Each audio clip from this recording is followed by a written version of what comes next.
Caso de saúde e de justiça. Durante a gestação, a profissional sofreu um aborto espontâneo e teve que esperar quase um mês para fazer a curetagem para retirar o feto sem vida. Gestantes demitidas têm direito à indenização, mesmo sem ter comunicado a gravidez. O prazo é da confirmação da gravidez até 5 meses após o parto. Nos 30 anos da Constituição Federal, saiba quais são as garantias e direitos trazidos por ela a crianças e adolescentes. Você sabe o que está bebendo? A ideia é substituir a frase genérica cereais não malteados ou maltados pelos nomes dos ingredientes usados.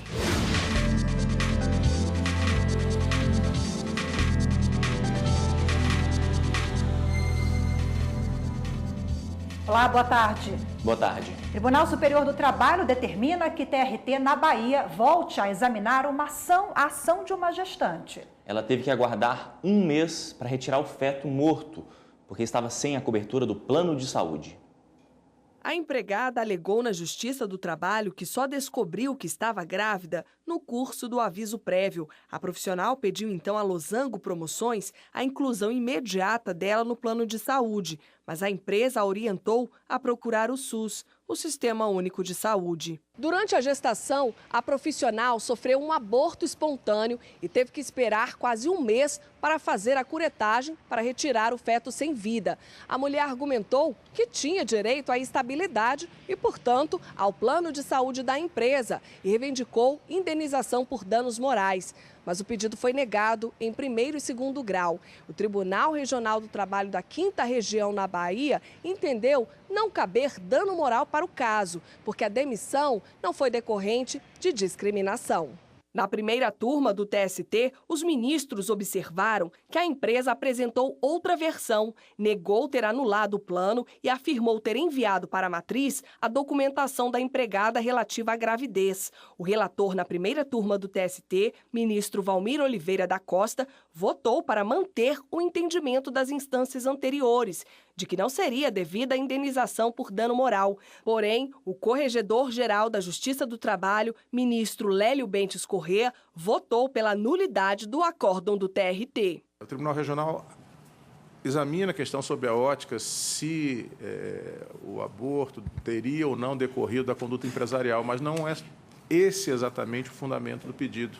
O fundamento do pedido é o sofrimento imposto à reclamante, o sofrimento físico, psicológico, inclusive com risco de vida, por ter, exatamente por falta da assistência médica, carregado um feto morto por mais de 30 dias. O ministro também destacou que a profissional apresentou embargos de declaração ao TRT, mas o regional não se manifestou sobre aspectos importantes referentes à cronologia dos fatos e à conduta da empresa. A turma entendeu, por maioria, vencido o relator, que ficou caracterizada a negativa da prestação jurisdicional e determinou o retorno do processo ao TRT. Pronunciando-se especificamente sobre as questões nele veiculadas, em especial a ordem cronológica de ocorrência dos fatos que sucederam desde a comunicação reclamada do estado gravídico da reclamante até a ocorrência do aborto, de modo a esclarecer quando o contrato de trabalho foi efetivamente restabelecido e quando foi restabelecido o plano de saúde e a data do aborto. Supremo Tribunal Federal decide que gestante tem direito à indenização, mesmo que a gravidez não tenha sido comunicada ao empregador. O direito de gestantes à estabilidade foi discutido durante o julgamento de um recurso. Por maioria de votos, o plenário decidiu que grávidas demitidas sem motivos devem receber indenização, mesmo que não saibam na gravidez e não tenham dito ao empregador que está gestante no momento da demissão. Aqui, eu volto a insistir, a proteção é a maternidade. Leva em conta a mãe e o filho. Tanto que, dentre as várias estabilidades que a lei complementar pode estabelecer, o legislador constituinte fez questão de, nesse caso, já definir, enquanto não vier lei complementar, o prazo.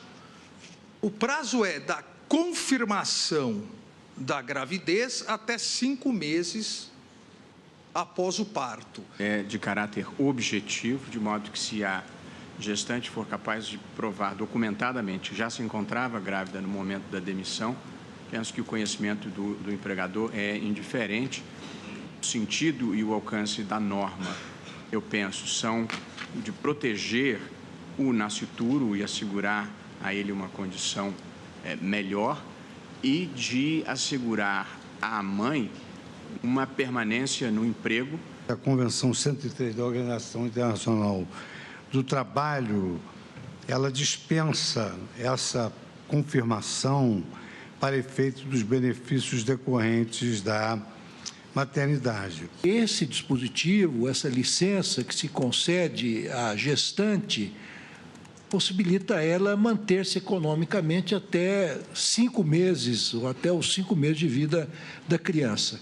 A empregada gestante tem direito subjetivo à estabilidade provisória, previsto no artigo 10.2b do ADCT, bastando para efeito de acesso a essa inderrogável garantia social de índole constitucional, a confirmação objetiva do estado fisiológico de gravidez, independentemente, quanto a isso, de sua prévia comunicação ao empregador. A indenização para a gestante que é demitida deve ser paga a partir da confirmação da gravidez até o 5º mês após o parto. A decisão dessa quarta-feira vale para o julgamento de casos semelhantes nas instâncias inferiores. Em outro caso, o plenário do STF, também por maioria, determinou que a empresa brasileira de Correios e Telégrafos é obrigada a justificar formalmente a demissão de empregados. Se o empregado é admitido por concurso público, a sua demissão tem que ser motivada. Houve embargos e nós estamos ainda julgando o acórdão na sessão jurisdicional. Por isso eu vou pedir, Vênia, acolher para fixar a tese minimalista. Nesta quinta-feira, o plenário da STF se reúne para mais uma sessão de julgamentos. Todas as ações previstas na pauta de quarta-feira, que não foram julgadas, vão estar na pauta de hoje. Confira agora, então, a previsão de outros processos que devem ser analisados pela Suprema Corte logo mais. Separação de poderes e federação como uma medida cautelar em arguição de descumprimento de preceito fundamental.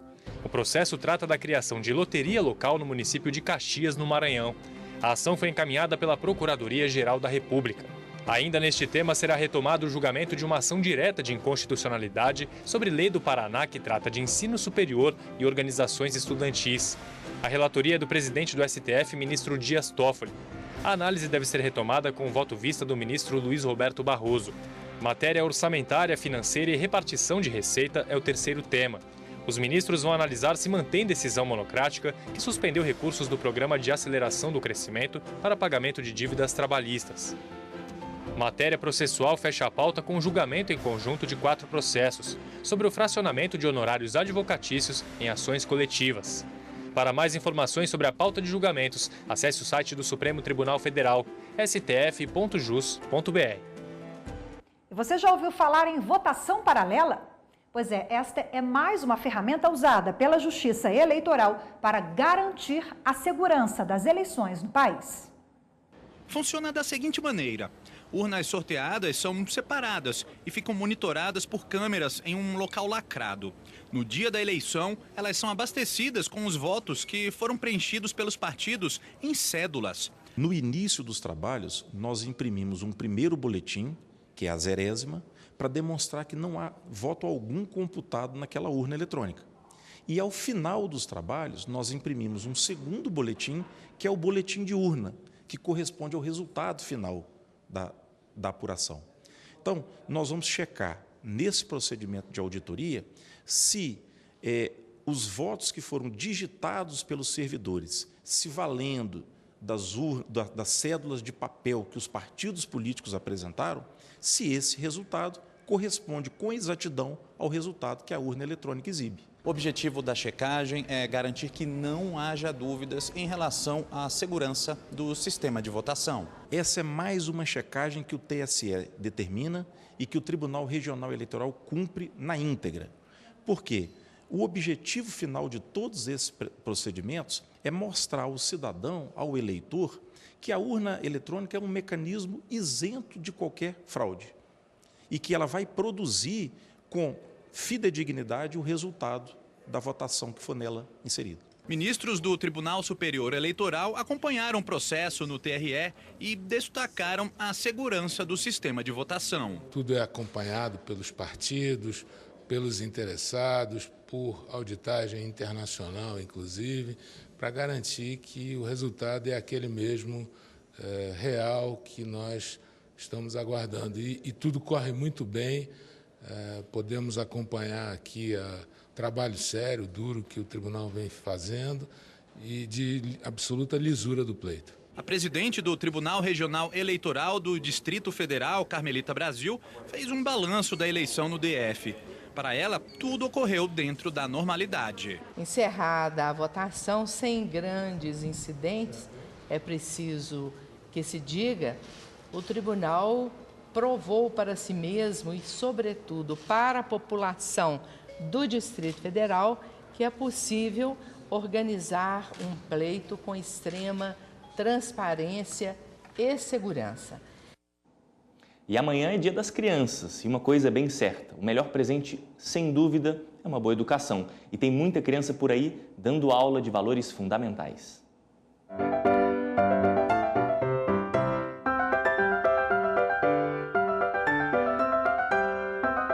Todos são iguais por dentro, mas nós temos nossas diferenças por fora que, na verdade, não são tão relevantes assim. Nós podemos nos considerar como iguais ou algumas pessoas se consideram como superiores ou inferiores, mas isso está errado.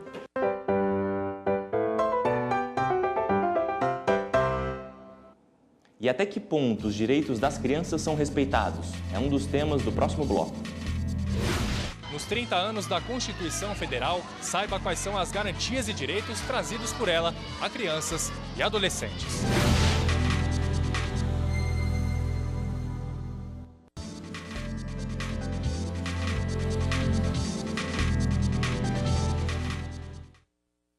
A Polícia Federal e o Departamento Penitenciário Nacional deflagraram agora pela manhã 2 operações para desarticular uma organização criminosa que atuava dentro da Penitenciária Federal de Porto Velho, em Rondônia.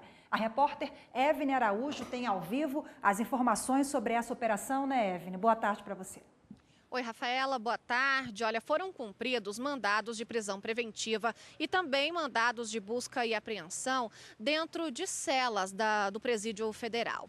As investigações do Departamento Penitenciário Nacional começaram a partir da interceptação de bilhetes que eram trocados pelos detentos dentro do presídio. Os líderes da organização criminosa planejavam 2 atentados. O primeiro era explodir uma penitenciária e o segundo era sequestrar e torturar agentes públicos para pressionar o judiciário a atender reivindicações desses presos. Galton, é com você no estúdio. Obrigado, Evne. E amanhã é feriado, Dia das Crianças. A Constituição diz que é dever da família, da sociedade e do Estado assegurar direitos à criança e ao adolescente. Mas na prática, nem sempre isso acontece. Dever da família, da sociedade, do Estado assegura a criança ou adolescente, ao jovem com absoluta prioridade o direito à vida, à saúde, à alimentação, à educação, ao lazer. Não só a Ellen. Milhões de crianças e adolescentes têm direito a todas essas garantias do artigo 227, mas nem sempre isso é respeitado. Hoje nós temos um posto de saúde que não consegue atender a demanda. Nós aqui não temos escolas suficientes para acolher todas as crianças e adolescentes. A atuação da segurança é de reprimir, de afastar, né? Esta creche fica na cidade estrutural, a 20 quilômetros de Brasília. Aqui todo o trabalho é feito pelas mães das crianças e voluntários, com o objetivo de levar a elas lazer, alimentação e educação de qualidade. Mãe de 3 dos 97 alunos e voluntária, a Maria de Jesus afirma que a creche é fundamental para o desenvolvimento dos filhos. Em meio a todas as dificuldades, a gente tenta dar o melhor de nós para eles. É uma alimentação adequada no horário certo, é o respeito um pelos outros, porque eu acho que a gente está formando cidadão de certa forma. E a gente tem que implantar isso na mente dele para que eles cresçam tendo consciência do partilhar, do ter consciência do agradecer. Mesmo com os avanços trazidos pela Constituição e por leis como o Estatuto da Criança e do Adolescente, o conselheiro afirma que, na prática, ainda é necessária uma atuação mais eficaz do Estado. O Estado deveria, sim, ser mais consistente nas suas ações, tendo o dever de construir projetos de políticas públicas para essa comunidade, principalmente para as comunidades carentes como daqui da Estrutural.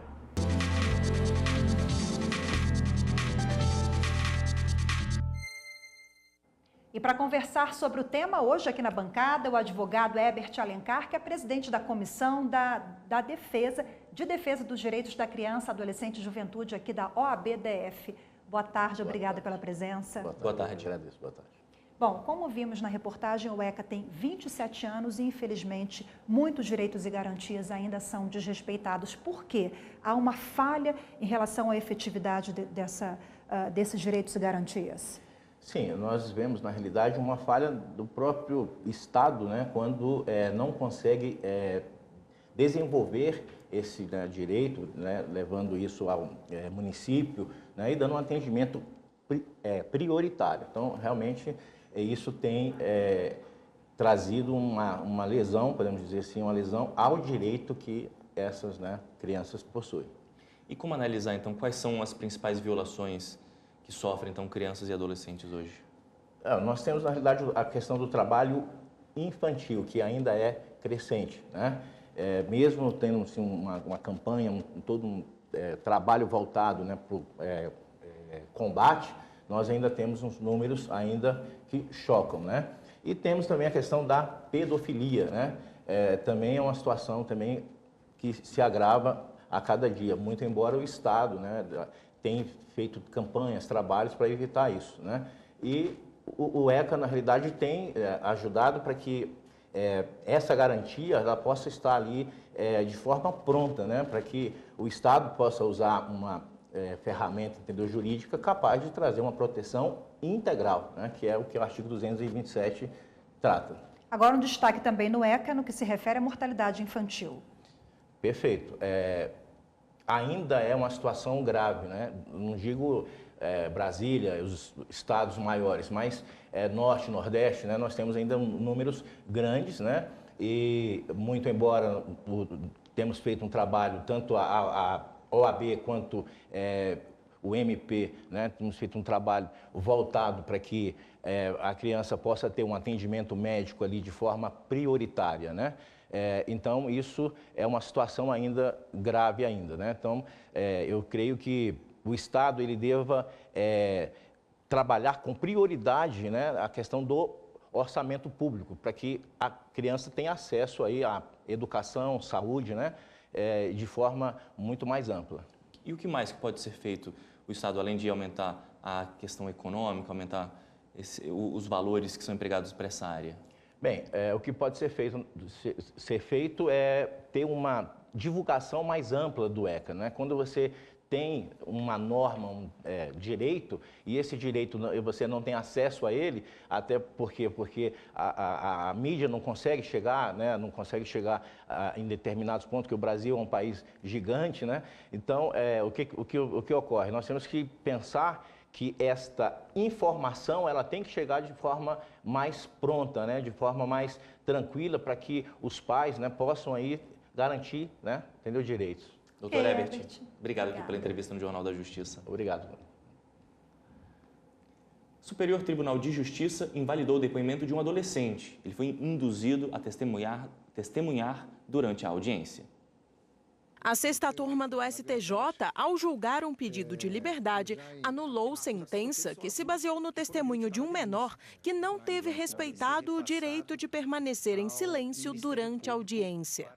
O adolescente prestou depoimento após o motorista do carro em que estava ter sido preso em flagrante por tráfico de drogas. O homem justificou que as drogas eram do menor. Ao ser questionado se era o dono das substâncias ilícitas, o adolescente perguntou se poderia ficar em silêncio. A juíza de primeiro grau disse, porém, que se ele não falasse a verdade, poderia ser novamente apreendido, pois não estava sendo ouvido na qualidade de réu, mas como testemunha. O menor assumiu então que as drogas não eram dele, mas do motorista. Apesar da prova ter sido obtida sob coação, o tribunal catarinense manteve a condenação e a defesa do acusado recorreu ao STJ.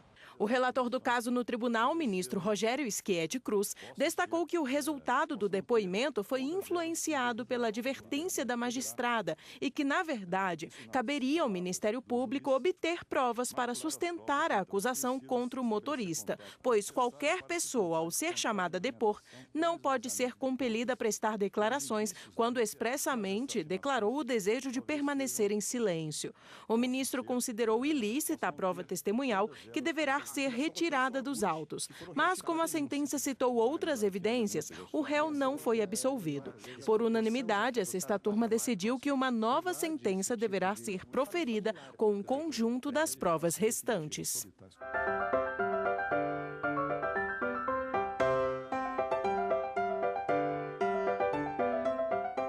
Eu adoro brincar com meu pai e com a minha mãe. A família ajuda quando a gente está numa situação difícil. Ela dá carinho, amor.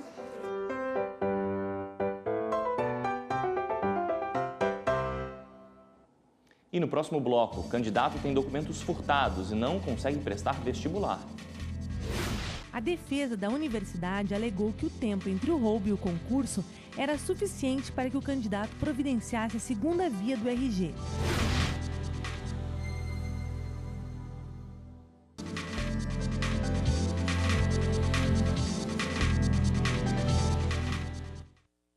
O Ministério Público Federal em Goiás fechou acordo com um grupo de cervejarias para que elas indiquem no rótulo os ingredientes das cervejas. O objetivo é fazer com que os consumidores tenham as informações claras e detalhadas do que estão consumindo. Pelo acordo, o Ministério da Agricultura tem 30 dias para definir como as informações serão expostas nos rótulos de todas as cervejas consumidas no Brasil. A ideia é substituir a frase genérica cereais não malteados ou maltados pelos nomes dos ingredientes usados. Assim que as normas forem definidas, as empresas terão um ano para adaptar os rótulos. O Tribunal de Justiça do Rio Grande do Sul manteve a sentença que negou uma indenização por danos morais a um candidato que perdeu a prova de vestibular porque não apresentou um documento com foto. O autor da ação pediu indenização de R$44 mil contra a Universidade Luterana do Brasil. O estudante contou que se preparou para prestar o vestibular para o curso de medicina. Alugou um imóvel para estudar em outra cidade e investiu mais de R$18 mil em um curso preparatório. Mas, como foi roubado 35 dias antes da prova, ficou sem os documentos. No dia do vestibular, apresentou o registro de ocorrência policial. Porém, foi impedido por não ter outro documento com foto conforme exigência do edital.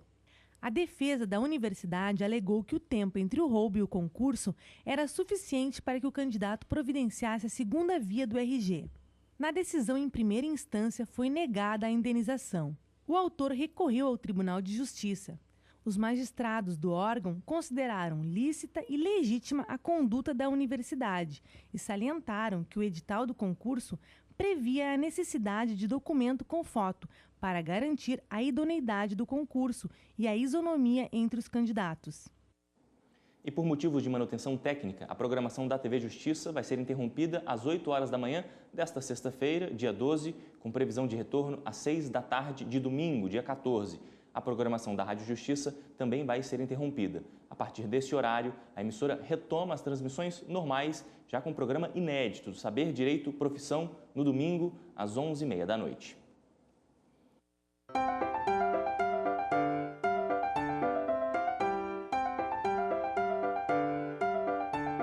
Crianças precisam de escola, precisam de cuidado, precisam de comida, precisam de água, precisam de brincadeira, diversão, amigos. paz, saúde. Se a criança não tiver proteção e não tiver cuidado, a criança ela pode morrer. Morreu, ela pode ficar doente, aí ela não vai ter hospital para ir, porque ela não vai ter cuidado.